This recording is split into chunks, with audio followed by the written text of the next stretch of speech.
Olá,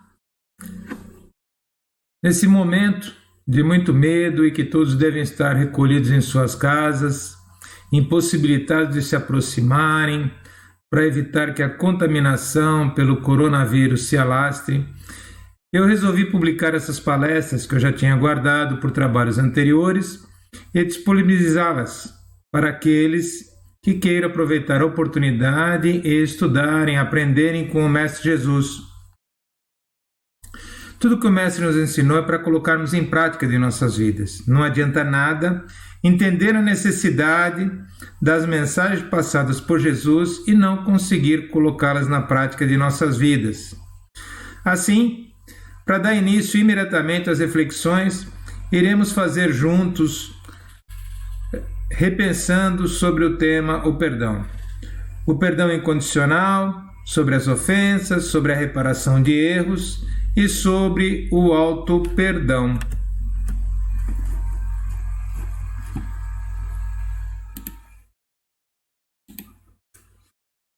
Até no momento mais doloroso da vida de Jesus, ele pediu ao Pai, em vez de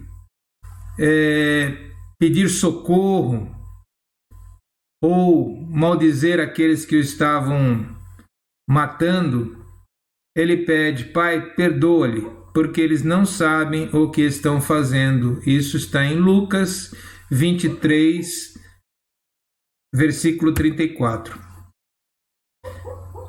Diante de muitas coisas que a gente tem aprendido pela vida, eu coloquei para mim mesmo a seguinte mensagem: agradeço a Deus pelos meus amigos que me socorrem quando eu caio no chão.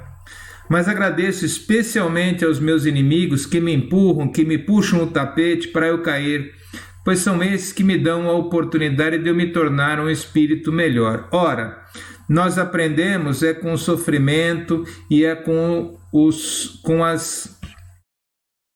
nossos erros e com os erros dos outros também. Se nós precisamos colocar o perdão em nossas vidas, nós precisamos aprender a ser ofendidos e perdoar. Se nós não aprendermos isso, nós não estamos evoluindo. E Jesus deixou isso bem claro durante muitas e muitas passagens. Ele aproveitava qualquer fato para passar as suas mensagens. E eu fiquei observando durante muitas leituras do Evangelho, e eu verifiquei o seguinte: o perdão foi a coisa que Jesus mais falou durante toda a sua vida, né? Durante a sua peregrinação,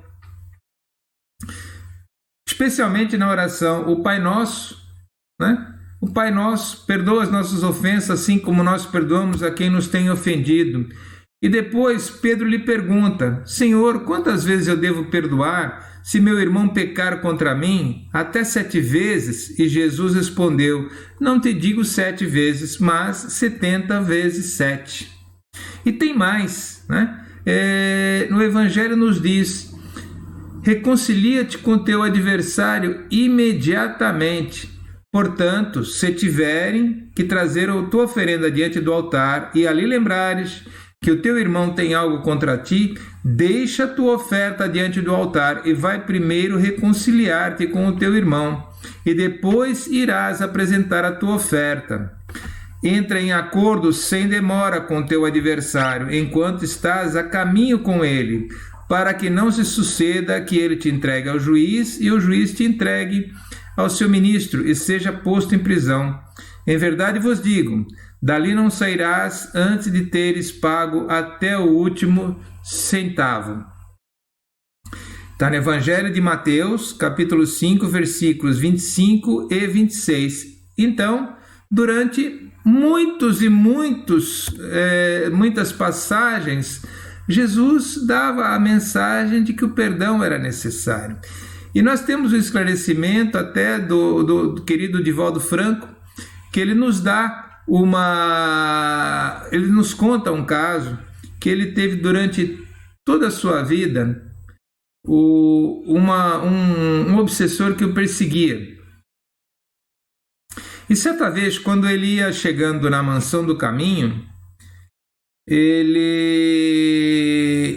o obsessor estava ao lado dele e ele estava entrando com uma criança, com uma menina, e o obsessor lhe perguntou: escuta, quem que é essa criança aí?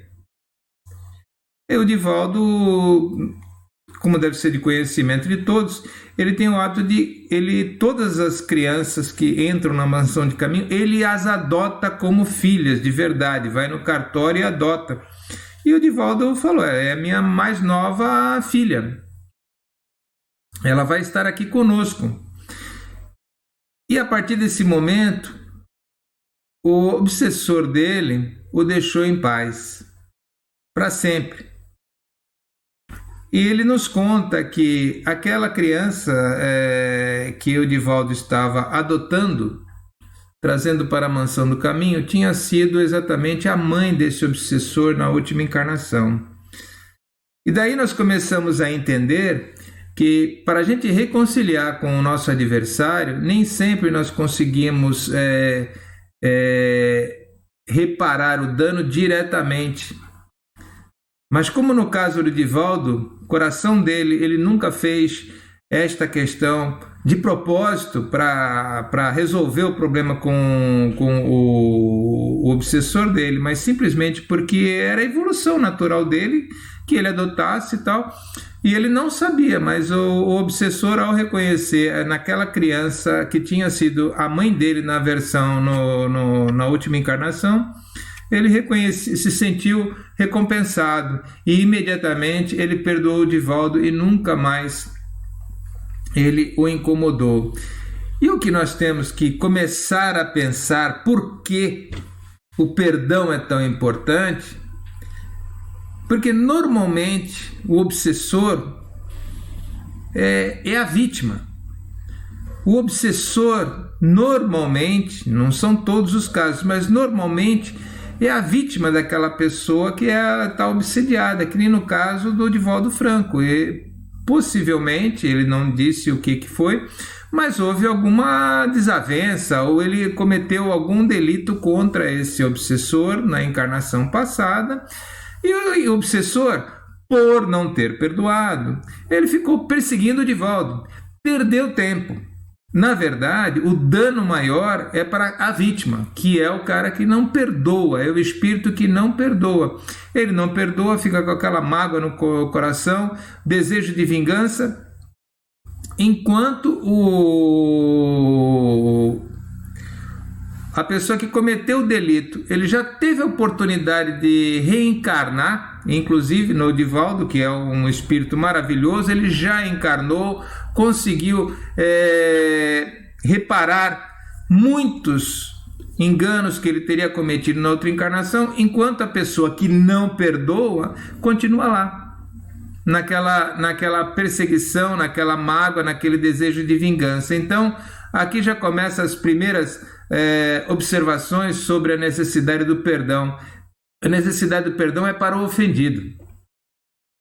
Ah, mas a pessoa não reconheceu. Não tem problema. É o ofendido que tem que perdoar sempre, independente de que a pessoa venha lhe pedir perdão. E qual a missão do Espiritismo? Está no Evangelho segundo o Espiritismo, capítulo 7, versículo 5. Sabe-se que a morte apenas livra da presença material do seu inimigo, pois este o pode perseguir com o seu ódio mesmo depois de ter deixado a terra. Tem por efeito produzir maior irritação capaz de passar de uma existência para outra, o caso do obsessor do Divaldo. Ao Espiritismo cabe demonstrar por meio da experiência e da lei que rege as relações entre o mundo visível e invisível, que a expressão extinguir o ódio com o sangue é radicalmente falsa, que a verdade é que o sangue alimenta o ódio, mesmo no além-túmulo. Cabe ao Espiritismo apresentar uma razão positiva e uma utilidade na prática do perdão. Nós estamos trazendo exemplos práticos disso. Ensinado por Cristo como uma necessidade para a alma e não como um ato de generosidade para com o nosso ofensor. Eu vou trazer um caso narrado pelo Chico Xavier sobre a eutanásia. O Chico visitou durante muitos anos um jovem que tinha o corpo totalmente deformado e que morava num barraco à beira da mata. O estado do alienado mental era completo. A mãe desse jovem era também muito doente e o Chico a ajudava a banhá-lo, alimentá-lo, fazer a limpeza num pequeno cômodo em que morava. O quadro era tão estarrecedor que numa das suas visitas em que o grupo de pessoas o acompanhava, um médico perguntou ao Chico: nem mesmo nesse caso a eutanásia seria perdoável? E o Chico respondeu: não creio, doutor. Esse nosso irmão, em sua última encarnação, tinha muito poder, perseguiu, prejudicou e com torturas desumanas tirou a vida de muitas pessoas. Algumas o perdoaram, outras não, e o perseguiram durante toda a sua vida. Aguardaram o seu desencarne e assim que ele deixou o corpo, eles o agarraram e o torturaram de todas as maneiras durante muitos anos. Este corpo disforme e mutilado representa uma bênção para ele. Foi o único jeito que a providência divina encontrou para escondê-lo de seus inimigos. Quanto mais tempo ele aguentar nesse corpo, melhor será. Com o passar dos anos, muitos dos seus inimigos o terão perdoado, outros terão reencarnado. Aplicar a eutanásia seria devolvê-lo à mão dos seus inimigos para que continuassem a torturá-lo. Como resgatará ele dos seus crimes? Perguntou o médico. O irmão X costumava dizer que Deus usa o tempo e não a violência, respondeu o Chico Xavier. É uma história maravilhosa e muitas vezes a gente se compadece dessas pessoas e tem que se compadecer mesmo, porque do nosso ponto de vista é um espírito que está ali, assim como nós também já cometemos muitos delitos e nós não se lembramos, mas uma pessoa que está com esse tipo de sofrimento, nada é por acaso, tudo tem uma explicação. Eu recebi essa história de uma pessoa por um grupo que eu participo, nem é um grupo espírita, mas por um acaso veio esse caso citado por ele e eu, mesmo sem conhecer a pessoa pessoalmente, eu lhe agradeci. Eu falei, eu precisava muito de uma história para incluir na minha palestra. E ele me respondeu da seguinte maneira, e eu incluí inclusive a resposta dele. Eu sempre pedia compaixão para com os enfermos, mas só agora eu entendo que eles precisam do perdão. Então, é para a nossa reflexão. Agregando aquilo que nós já vimos, descanse em paz, que é o que viemos durante muitos e muitos séculos e séculos e séculos, pensando que a morte resolve todos os problemas. Mate seu inimigo, acabou seu aborrecimento. Escapa da justiça, que não, você ficou bonito no pedaço. Tudo mentira. A vida continua, a vida espiritual ela vai continuar e nós vamos pagar pelo que fizemos. E quanto ao perdão, por que perdoar é preciso? Porque exatamente nós nos libertamos de um peso que pode nos aborrecer depois da nossa morte. Portanto, perdoar é uma necessidade em nossas vidas. Nós precisamos aprender a perdoar, porque nós é que somos os beneficiados. Ah, mas me ofendeu. Perdoe imediatamente, não espere que venha lhe pedir perdão. A doutrina espírita, através de Jesus, ensina que precisamos aprender a dominar os sentimentos ruins. Não revide as ofensas, nunca. Se discutiu, foi ofendido, não importa quem tem razão, perdoe. O perdão independe do nosso ofensor se sentir arrependido e vier nos pedir perdão. Isto é uma humilhação. Exigir esse tipo de atitude, isso significa humilhar aquele que te ofendeu. Se por qualquer motivo nós somos os causadores de uma ofensa, não basta se desculpar, é necessário corrigir o erro, fazer as pazes com o ofendido para que não cultivemos inimigos. Perdoar não significa esquecer. Perdoar é aceitar as pessoas, aprender que todos nós ainda somos imperfeitos. Por que é tão difícil perdoar? Por vários motivos. Porque nós vivemos numa sociedade competitiva, né? E nós colocamos todos os valores materiais antes dos valores espirituais, né? Isso já veio desde a época de Cristo. Anteriormente, ele veio para nos mostrar, para nos apresentar o Espírito, e até hoje muitas e muitas pessoas, até mesmo espíritas, ainda têm dificuldade de reconhecer a importância do Espírito. Quem ganha e quem perde numa disputa, né? Quem perdoa ganha sempre. Quem se humilha será exaltada. Se acredita em Deus, acredita em Jesus, tem que colocar em prática o perdão, pois sou o único ganhador. Na verdade, é o que a gente está comentando, o que se comenta aqui é exatamente isso.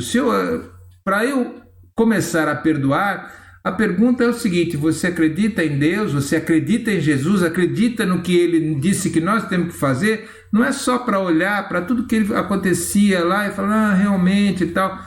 Temos que começar. É difícil? É muito difícil colocar em prática, mas precisamos devagarzinho, ou quem sabe mais rapidamente, colocar em nossas vidas sim. As grandes dificuldades é exatamente a sociedade que nos envolve, porque nem sempre é muito fácil a gente ter uma atitude conforme Jesus nos ensinou. Há coisas que são valorizadas na nossa sociedade e que muitas vezes as pessoas que não se comportam desta forma são colocadas meio à margem. Caráter viril, não ser covarda, a valentia é muito valorizado em muitos meios. Eu não vou levar desaforo para casa, isso tanto faz para homem como para mulher, como para criança. Bateu, levou. Você é frouxo, afinou. São as coisas que são colocadas no dia a dia para todos nós. Nós crescemos, amadurecemos e crescemos a cada dia com esses sentimentos. Dar o troco, vai ter volta, revidar na mesma moeda. O que o fulano fez é imperdoável. Ora, esse tipo de coisa que está na cabeça de muitas pessoas é o contrário do que Jesus ensinou. A necessidade de muito caráter e certeza nos ensinamentos de Jesus para combater os ataques da sociedade, para não ser trouxa, para não ser covarde, para não ser moleirão. Então é necessário que a gente tenha muita força de caráter para a gente superar estas máximas, né, vamos dizer assim, da sociedade. As ofensas, aquele que bate esquece, mas quem apanha não. A revanche dos inimigos do passado longínquo. Incontáveis são os casos de espíritos que comparecem às sessões de desobsessão com sentimento de vingança. Rapidamente eu vou contar a experiência que eu tive. Durante muito tempo eu participei na prática de sessões de obsessão. São incontáveis os espíritos que lá comparecem, manifestando seus desejos de vingança e descarregando um ódio imenso em cima das pessoas. E o que a gente percebe, mais uma vez, agregando a necessidade de perdão, é exatamente isso. Muitas vezes aquela pessoa de quem ele está se vingando já encarnou e ele continua preso no seu ódio. Ele está acorrentado no seu desejo de vingança. Quer dizer, o espírito que cometeu o delito, o crime, ou seja lá o que for, ele já recebeu a dádiva da reencarnação para reparar os erros dele, enquanto que o espírito vingativo ainda continua preso lá no seu desejo de vingança. São inúmeros casos: espíritos assassinados, enganados, estuprados, vítimas de acidente de trânsito por imprudência, ofendidos, traídos. Porém, todos desejam a mesma coisa, desejam se vingar daqueles que eles se consideram vítimas e já estão encarnados. E as ofensas acontecem de várias formas, né? Algumas são propositais, né? Algumas são involuntárias. Na verdade, é o espírito que se diz ofendido, é a pessoa ofendida. Ele se considera tão para baixo que qualquer coisa que alguém fala contra ele, ele já considera uma ofensa. E aqui é muito importante, hein? A ofensa e essas coisas que causam problemas para as pessoas, nem sempre é um crime, nem sempre é um delito grave. Muitas vezes uma palavra pode mudar a vida de uma pessoa e ninguém vai para a cadeia por causa disso, né? Ninguém acaba indo para a cadeia porque ofendeu verbalmente uma pessoa, e às vezes ofendeu até sem querer. Falou alguma coisa e a pessoa também nunca revidou, ficou quieta, mas guardou aquele sentimento, ficou até depois da morte. Isso acontece em muitos casos.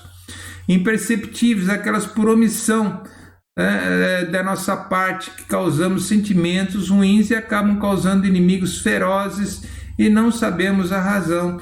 É muito comum esse tipo de coisa e muito grave, sentimento entre pais e filhos. Muitas vezes você erra porque se omitiu em alguns casos, né? E isso acaba causando a perda de uma encarnação inteira para aquele que ofendeu sem querer e para aquele que se considera ofendido. A ofensa cria mágoa? Não necessariamente ela pode criar mágoa. Você pode ofender a pessoa nem ligar para você, né? É uma pessoa para quem você não representa muito. Normalmente a ofensa ela pega mais naquelas pessoas que nós valorizamos. Então, se você valoriza muito uma pessoa, qualquer coisa que essa pessoa fala que você não considerou que foi para o seu bem, pode sim gerar uma ofensa, mágoa, ciúmes, inveja. Muitos têm a capacidade de fazer inimigos gratuitamente porque se acreditam em defensores da verdade. Mal sabe que aqui na Terra ninguém tem um bastão da verdade absoluta. São pessoas que falam abusivamente, incomodam, não têm credibilidade alguma, são vulgarmente ditas sem noção. Provocação, raiva, motivos fúteis.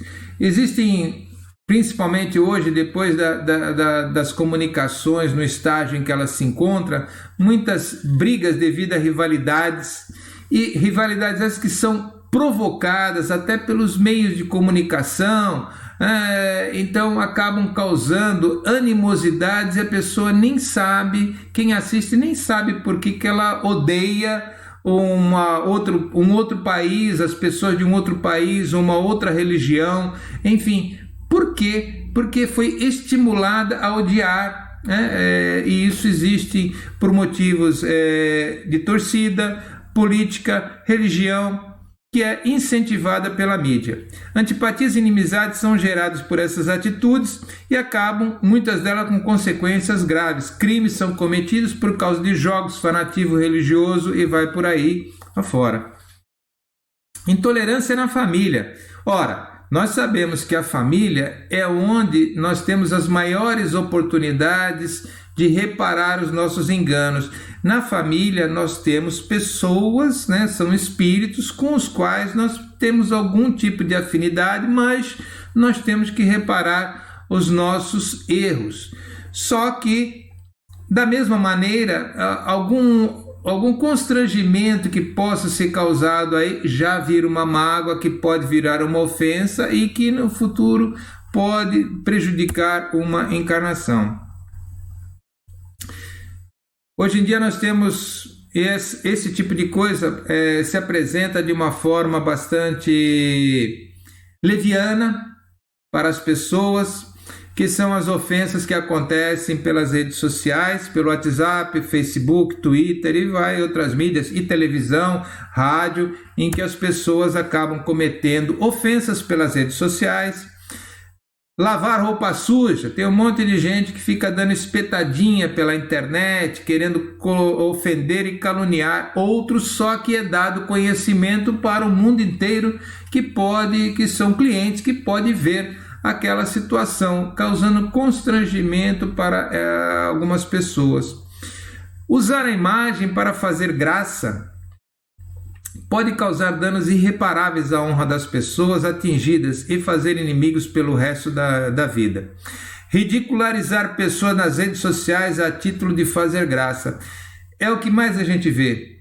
É uma pessoa que é pega numa situação constrangedora, daí alguém que filmou e acha que pode publicar isso sem permissão daquele que se foi o ofendido, daquele que foi vítima de uma bebedeira ou muitas vezes de uma palavra fútil.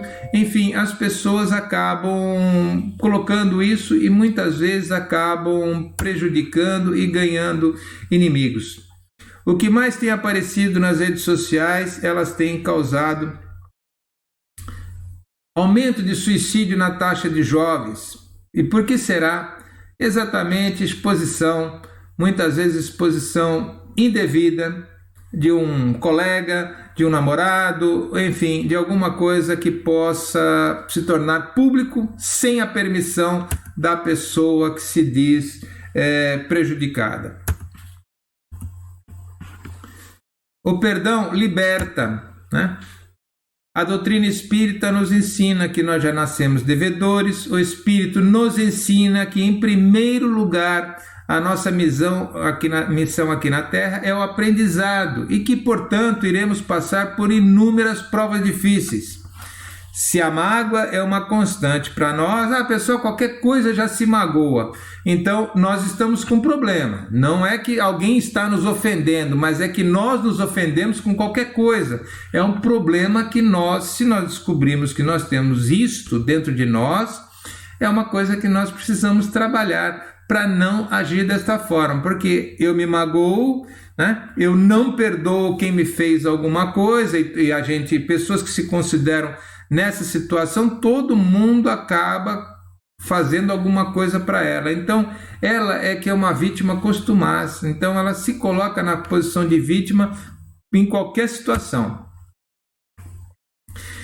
Aí o Mahatma Gandhi, que foi um dos grandes pacifistas que viveu no século passado, ele tem uma frase, ele tinha várias frases de efeito, mas ele comenta essa que cai para nós como uma luva, né? O fraco jamais perdoa. O perdão é uma das características do forte. Mahatma Gandhi. E para aquele que comete o erro, nada mais resta que a reconciliação. Aquele que cometeu o erro, não basta se desculpar. Ah, desculpa, eu me enganei e tal. Não. Você tem que reparar, sim. Isso está em Mateus 25 e 26, capítulo 5, versículo 25 e 26. Nós já lemos isso anteriormente, mas eu vou ler de novo porque nós temos que botar isso na nossa vida. Entre em acordo depressa com o teu adversário, enquanto estás a caminho com ele no tribunal, para que não aconteça de que o adversário te entregue ao juiz e que o juiz te entregue ao carcereiro e te jogue na cadeia. Com toda certeza afirmo que de maneira alguma sairá dali enquanto não pagares até o último centavo. Adultério no coração. Para aquele que ofende e causa dor e mágoa alguém, a simples palavra de pedir perdão ao ofendido não basta. Para ter algum significado é necessário o arrependimento sincero e reparar o mal causado de alguma forma. Então, a simples pedida de perdão não basta, ajuda, mas não basta. É necessário você reparar o mal feito de alguma forma. A reconciliação e aprendizado são as únicas palavras que dão certo. E tem mais. Na pergunta 661 dos Livros dos Espíritos, Allan Kardec pergunta da seguinte maneira para os espíritos: podemos utilmente pedir a Deus que nos perdoe as nossas faltas? E a resposta dos espíritos vem da seguinte maneira: Deus sabe discernir o bem do mal. A prece não esconde as faltas. Aquele que a Deus pede perdão de suas faltas só o obtém mudando de proceder. As boas ações são a melhor prece. Por isso, o que atos valem mais do que palavras.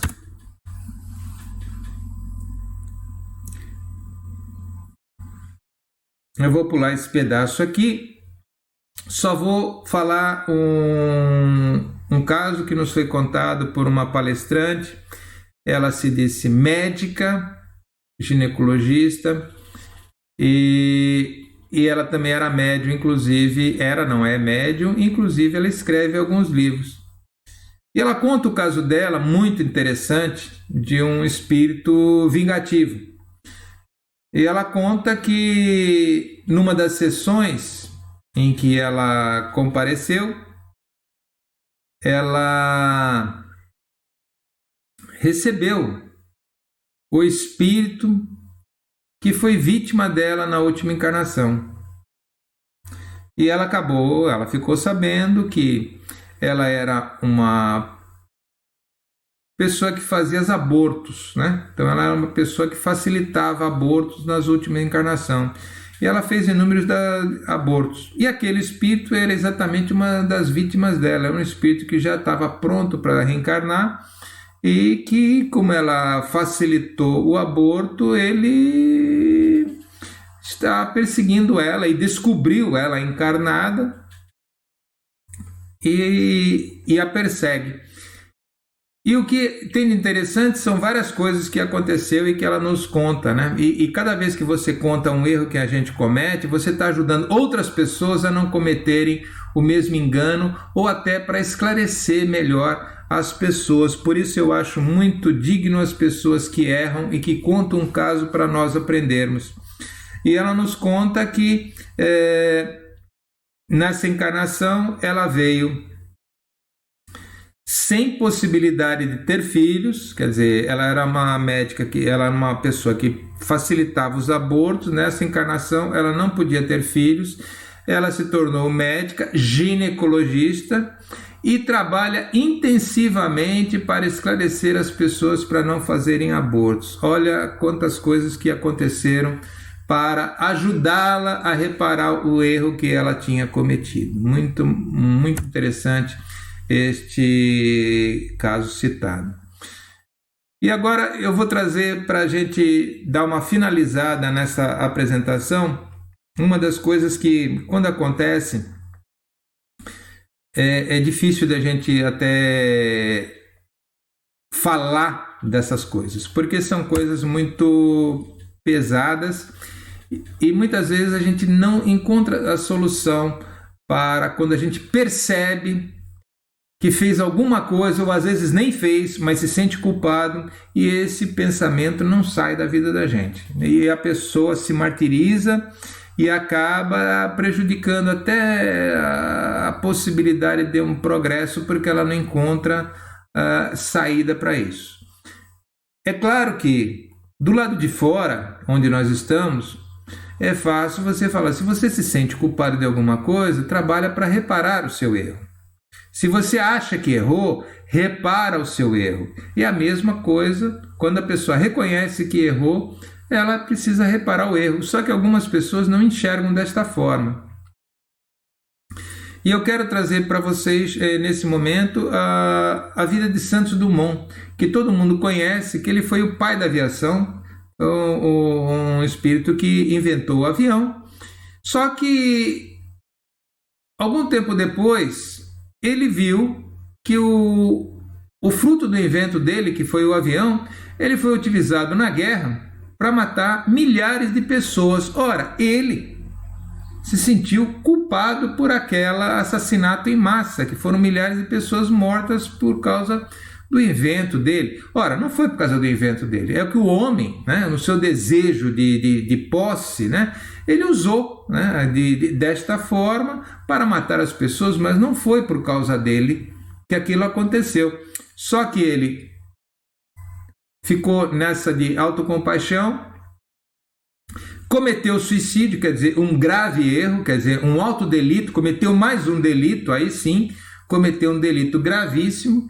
E ele, mesmo no plano espiritual, ele continuava, não conseguia tirar isso da cabeça, a ponto de que ele estava se tornando num ovoide. E pela generosidade dos espíritos, conseguiram que ele se reencarnasse. Ele reencarnou totalmente deficiente, isso por volta de 1950, mais ou menos, mas foi a forma que encontraram para que ele não se tornasse um ovoide, para que ele tivesse nova chance de reparar, reconstituir o espírito dele. Um outro caso que aconteceu em janeiro desse ano. Reportagem na televisão de que uma criança tinha sido devorada, entrou num terreno vazio que estava sendo tomado conta por 6 cães, e os 6 cães simplesmente destroçaram a criança, a televisão mostrando isso ao vivo.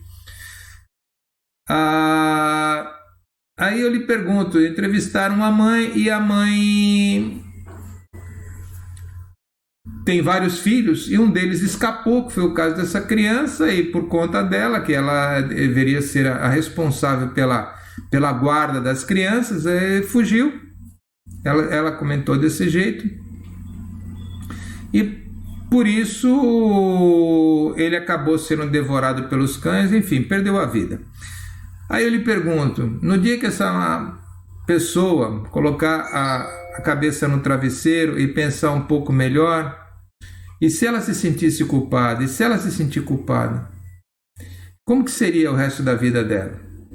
Que por um descuido da vida dela, aconteceu aquela tragédia com a criança. Com certeza, nós não sabemos o desenrolar desses acontecimentos, mas o melhor caminho seria ela reparar de alguma forma, fazer alguma boa ação para os outros filhos ou para outras pessoas. Um outro caso que eu vou citar é que uma mãe, depois da filha muito insistir, permitiu que a filha fosse passar um fim de semana com os amigos no litoral. E para desenrolar, a filha foi assassinada numa briga. A mãe, durante muito tempo, não tinha deixado a filha ir, porque ela acha que ela não estava preparada para isso ainda. Mas, de tanto insistir, ou até por pressão, né, da sociedade, dos meios, e a filha, possivelmente com aqueles argumentos, todo mundo vai, só eu que não, e daí ela permitiu. Né? Como que fica a cabeça desta mãe? Ela poderia pensar, não sabemos também o desenrolar disso, mas se ela pensar que ela foi culpada porque ela poderia negar mais uma vez e a filha não teria sido morta, será? Eu não sei. Mesmo que ela tenha ficado com essa autocompaixão ou com essa autoculpa dentro dela, qual a solução? Como resolver isto? É fazer o bem, é se dedicar a alguma coisa para apagar esse sentimento ruim que tem dentro da gente. Um outro caso aconteceu com um pai que televisão também expondo, né, adolescentes pichando o muro. Só que um pai reconheceu o filho na televisão e obrigou o filho a ir lá e limpar a sujeira que ele tinha feito naquele muro. O filho, e foi o único que fez isso, ele não foi o único que pichou, mas o único pai que repreendeu o filho e exigiu que o filho fosse fazer isso, foi este. Inclusive, era uma pessoa descendente de japonês. O filho ficou tão envergonhado que se suicidou dias depois.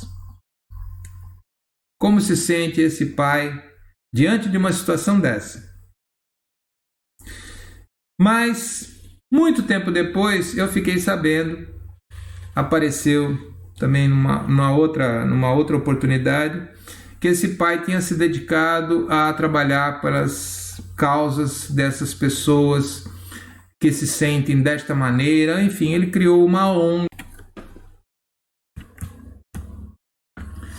Então, tudo aquilo que nós estamos vendo aqui com relação ao perdão, o auto-perdão, eu percebo, tudo é difícil, mas o auto-perdão é aquele sentimento que a pessoa não dorme, é aquele sentimento que atrapalha o dia a dia da pessoa, né? Quando eu não me perdoo, quando eu não consigo me perdoar. Então, o remédio que nos é recomendado é a reparação do erro. quando existe realmente um erro. Muitas vezes não houve erro nenhum, no caso do Santos Dumont, no caso da mãe que deixou a filha aí no fim de semana passear, né, e até mesmo desse outro sujeito que mandou o filho limpar a sujeira que ele tinha feito. Complicado. Todas são situações muitíssimo complicadas, por isso que perdoar a nós mesmos é muito complicado, né? Mas nós temos que tentar. E o tentar, temos que, toda vez que a gente fala tentar, é que a gente não vai conseguir. Nós temos que falar que nós vamos conseguir. E, para finalizar, eu peço a Deus que abençoe a todos e que a grandeza do perdão esteja conosco sempre. Muito obrigado pela atenção.